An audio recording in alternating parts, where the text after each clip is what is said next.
सत्य के मार्ग पर, सफलता के मार्ग पर चुनौतियां आएंगी, विपरीत परिस्थितियां हमारे सामने निर्माण होंगी। और यह जब भी हमको कभी भी सत्य के मार्ग पर और लक्ष्य की ओर हमें आगे की ओर बढ़ना होता है और इस दुनिया में एक कीर्तिमान स्थापित करना होता है, तब प्रकृति भी बहुत बड़ी परीक्षाएं लेती है।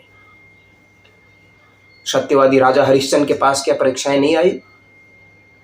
संपूर्ण राजपाट का विसर्जन हो गया, पूरे परिवार का विखंडन हो गया, शमशान में काम करना पड़ा। पूरी प्रकृति ने उनके साथ किस प्रकार से व्यवहार किया, तब जाकर के वो सत्यवादी राजा हरिश्चंद्र के नाम से युगों युगों तक प्रसिद्ध हुए हैं। प्रभु श्री राम जब तक अयोध्या में थे, युवराज थे, अगले ही दिन उनका राज तिलक होना था। उसी क्षण रात में देवी देवताओं ने सोचा अब क्या होगा। मां सरस्वती से आह्वान किया कि कुछ करें, अगर भगवान राम राजपाट संभालने शुरू कर देंगे तो ये राक्षसों का अंत कौन करेगा, उनकी लीला को कौन, उनके चमत्कारों को कौन देखेगा। तुरंत उन्होंने मंथरा के मन में ऐसी कुमति डाली कि जिसके कारण से तुरंत धाराएं बदल गई और उनको अगले ही क्षण जब राजतिलक होना था, तुरंत उनको वनवास मिल गया। ये कोई मंथरा ने थोड़ी नहीं किया था, ये तो प्रभु का चमत्कार था, उनकी लीला थी। अगर वो अयोध्या में होते तो केवल युवराज ही रहते। प्रकृति के साथ विचरण किया, जंगल जंगल भटके, वन वन भटके, बहुत सारा संघर्ष किया, तब जाकर के वो मर्यादा पुरुषोत्तम भगवान राम कहलाए। भगवान श्री कृष्ण कितनी विपरीत परिस्थितियों में उनको प्रकृति ने उपहार स्वरूप हमें प्रदान किया, कितना संघर्ष किया उन्होंने प्रकृति में, तब जाकर के गीता का संदेश जैसा ज्ञान प्राप्त हुआ। महावीर हनुमान जी कोई ऐसे ही वीर हनुमान नहीं बन जाते। कैसे संघर्ष किया उन्होंने प्रकृति से। जब वो सीता की खोज में लंका की ओर जा रहे थे तो रास्ते में उनका प्रकृति के साथ साक्षात्कार होता है। उतना विराट स्वरूपा शूरसा से उनका आमना सामना होता है। वो वहां से सफल होकर निकलते हैं। अनेक प्रकार की बाधाएं उनके मार्ग में आती हैं, चाहे वो संजीवनी बूटी लेने के लिए जाएं, चाहे वो किसी भी उनके जीवन के प्रत्येक पग में आए। सूरज तक को भी अगर उन्होंने लक्ष्य बनाया तो उन्होंने सूरज तक को निकल लिया। ऐसे महाव्रती महाबली हनुमान का जीवन, ऐसे ही कोई उनको महावीर नहीं कहा जाता, ऐसे ही कोई संकट मोचन नहीं कहा जाता।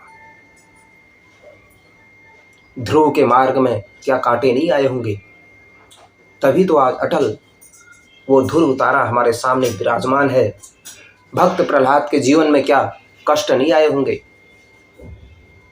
कितनी बार उनको प्रकृति से साक्षात्कार हुआ, प्रकृति के साथ उनको हर बार उनको मारने की कोशिश हुई, लेकिन वे अपने उस धर्म पर, अपने उस लक्ष्य पर, अपने उस सत्य पर सदैव अडिग रहे और प्रभु का, नारायण का हमेशा उनके मन में, अंतर मन में हमेशा वास रहा। महाराणा प्रताप देश की स्वतंत्रता के लिए,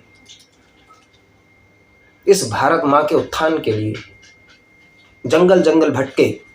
क्या उनको प्रकृति के साथ कोई भी काम प्रकृति कराती है? सावरकर जी कोई यूं ही नहीं बन जाते, और सावरकर भी चुनौतियों के आगे घबराए नहीं, और प्रकृति के आगे ये सब प्रकृति का आभामंडल था जो ऐसा महान व्यक्तित्व पैदा हुआ, जिनको इतना विराट संघर्ष और चुनौतियां और इतना कष्ट, अपरंपार कष्ट सहन करने की शक्ति और सामर्थ्य इस प्रकृति ने कराई थी।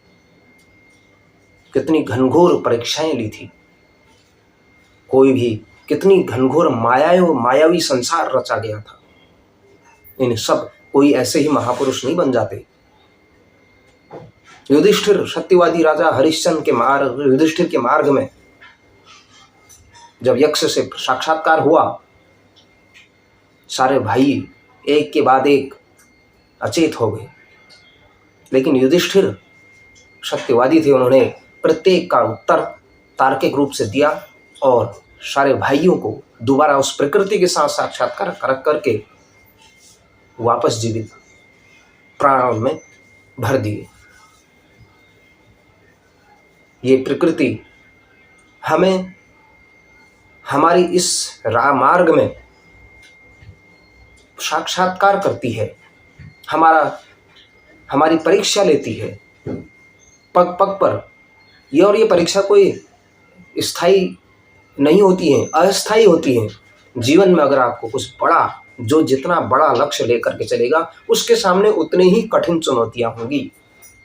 अपने लोग आपका विरोध भी करेंगे, आपका उपहास भी उड़ाएंगे, मजाक भी बनाएंगे, और ऐसा भी समय आएगा जब आपके आसपास कोई भी नहीं होगा। जीवन के हर मोड़ में, हर संघर्ष में आप हार भी जाएंगे। तब जाकर के आप अब्राहम लिंकन जैसा व्यक्ति भी बन सकते हो। जीवन का हर संघर्ष उन्होंने हारा, लेकिन अंत तो गत्वा वो अपने देश के राष्ट्रपति बने। उन्होंने कभी जीवन में विराम नहीं लिया। उन्होंने किसी भी परीक्षा को, किसी भी चुनौती को के सामने घुटने नहीं टेके। कभी कभार हम अपनों से हार जाते हैं और हम कभी कभार अपनों में सपने खोजते हैं, कभी सपनों में अपने खोजते हैं। न ये अपने न ये सपने। हम जो संघर्ष करते हैं, जो हमारे कार्य है, हमारा व्यवहार है, हमारा आदर्श है, हमारी एक कार्यशैली है,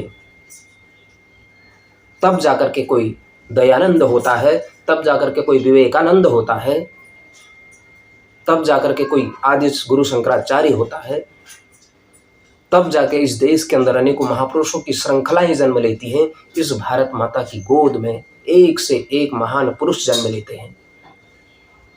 आइए, चुनौतियों से घबराएं नहीं। प्रकृति हमारा साक्षात्कार करेगी, लेकिन हमें हर प्रकार के संघर्ष और चुनौतियों को लेकर के आगे बढ़ना है। नमस्कार।